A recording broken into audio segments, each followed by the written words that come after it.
بسم اللہ الرحمن الرحیم۔ حضرت امام حسن بصری رحمۃ اللہ علیہ کی خدمت اقدس میں ایک نصرانی شخص حاضری دیا کرتا تھا۔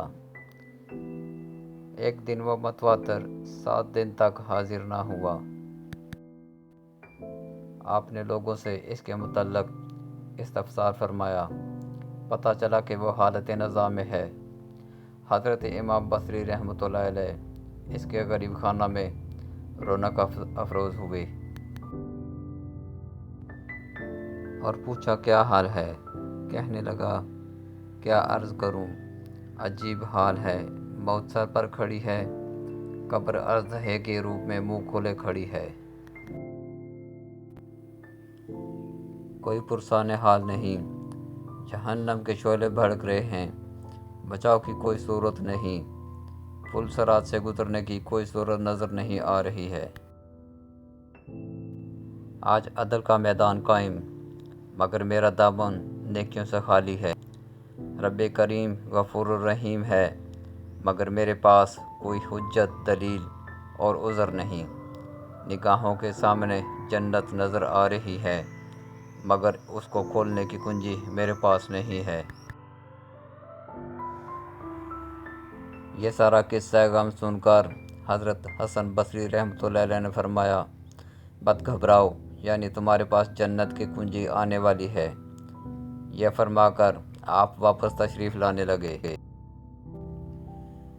تو نصرانی نے عرض کی، حضرت آپ تشریف لے جا رہے ہیں، حالانکہ جنت کی کنجی میرے پاس آ گئی ہے۔ حسن بصری رحمۃ اللہ علیہ نے فرمایا، تو پھر پڑھ کلمہ۔ نصرانی نے کلمہ شہادت پڑھا اور جاں بحق ہو گیا۔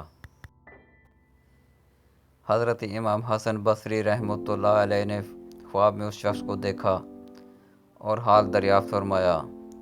عرض کرنے لگا کہ کلمہ شریف کی برکت سے اللہ تعالیٰ نے مجھے جنت میں اعلیٰ جگہ عطا فرمائی۔ سبحان اللہ، کلمہ شریف کی کیا شان ہے کہ اس کے پڑھنے سے نصرانی شخص بھی جنت کا حقدار بن گیا۔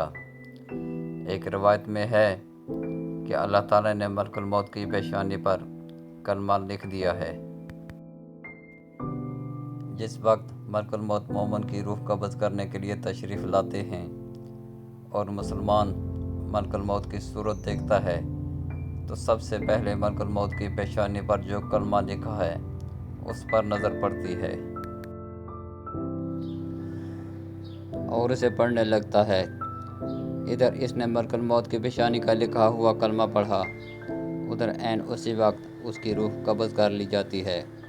اللہ تعالیٰ نے نبی پاک صلی اللہ علیہ وآلہ وسلم کی زبان سے فیصلہ کر دیا ہے کہ جس نے موت کے وقت لا الہ الا اللہ پڑھا وہ مسلمان جنت میں جائے گا۔